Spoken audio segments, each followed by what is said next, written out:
আসলে আমরা আজকে সবাই মিলে আমার মনে হয় আল্লাহর কাছে প্রথম শুকরিয়া জানানো দরকার যে যদি এই প্রায় 40 জন যাত্রী ছিল, তাদের যদি প্রশাসন নামিয়ে না দিত তাহলে বিগত 3 মাস আগে যে ঘটনা ঘটেছিল মর্মান্তিক দুর্ঘটনা সেটা কিন্তু ঘটতো। আমি মনে করি সরকারের পলিসির কারণে, পদক্ষেপের কারণে আল্লাহ আমাদেরকে রহম করেছে। হ্যাঁ, আপনি ঠিকই বলেছেন যে আসলে এর একটা স্থায়ী সমাধান দরকার।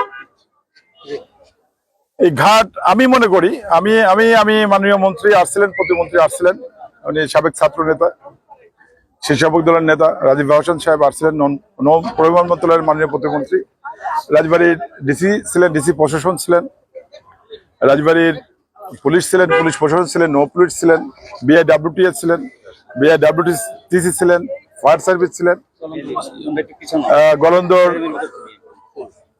ইউনো আপু ছিলেন, ওসি ছিলেন, সবাই কিন্তু ছিলেন। তাদের তাৎক্ষণিক ব্যবস্থার কারণে কিন্তু এই বাসটা কিন্তু খুব দ্রুত ওঠানো সম্ভব হয়েছে। আমরা জেলা বিএনপির পক্ষ থেকে আমাদের অ্যাকচুয়ালি দাবি, এই অঞ্চলের মানুষ হিসেবে, একজন জনগণ হিসেবে দাবি, আমরা বেসিক্যালি এই বন্দরটাকে একটা বিশ্বমানের বন্দর হিসেবে দেখতে চাই। এখন একদিকে আমরা চাচ্ছি এখানে পদ্মা ব্রিজ হোক, আরেকদিকে চাচ্ছি আমরা বিশ্বমানের এখানে বন্দর হোক। তাই মনে করবো মাননীয় প্রধানমন্ত্রীর কাছে আমি নিবেদন জানাবো, যদি এখানে সরকারের প্ল্যান থেকে থাকে এখানে পদ্মা ব্রিজ হবে, তাহলে হয়তো আমাদের এখানে খুব দৃশ্যমান উন্নতি দেখার সুযোগ নাই বন্দর হিসেবে। আর সেটা না হয় আমি মাননীয় প্রধানমন্ত্রীর কাছে আমি নিবেদন জানাবো, আবেদন জানাবো রাজবাড়ী জেলার পক্ষ থেকে, রাজবাড়ী বাসের পক্ষ থেকে এখানে একটা বিশ্ব মানের বন্দর করা হোক, ইউরোপের মানের বন্দর করা হোক। এই বারবার দুর্ঘটনা ঘটবে, আমাদের এই অঞ্চল মানুষ নিহত হবে, আহত হবে, এটা দেখতে চাই না।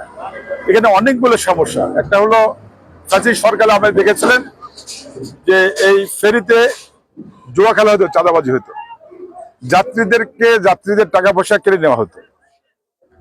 আমাদের সরকারের পদক্ষেপে সেটা বন্ধ হয়েছে। যদি সেটা চালু হয়, আমি আপনাদেরকে আবার অনুরোধ করছি সাংবাদিক ভাইদের, এই চাঁদাবাজি আমরা বন্ধ করতে চাই।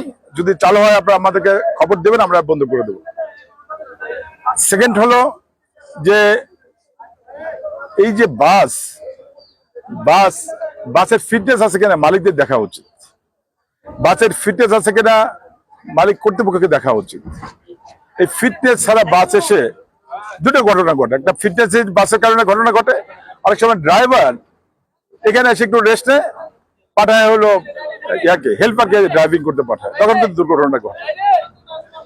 আরেকটা ইম্পর্টেন্ট কথা বলেছেন আমাদের কালবেলা সাংবাদিক মমিন, আমি বেসিক্যালি এই পুরো এলাকাটা সিসিটিভির আওতায় আনা দরকার। সিসিটিভির আওতায় শুধু এই ঘাট না, এটা সেন্ট্রাল মনিটরিং দরকার, লোকাল না, সেন্ট্রাল মনিটরিং দরকার। প্রত্যেকটা ফেরিতে সিসিটিভি থাকা উচিত, প্রত্যেকটা ফেরিতে সিসিটিভি থাকা উচিত। আমাদের যাদের যাত্রা নিরাপদ করতে চাই,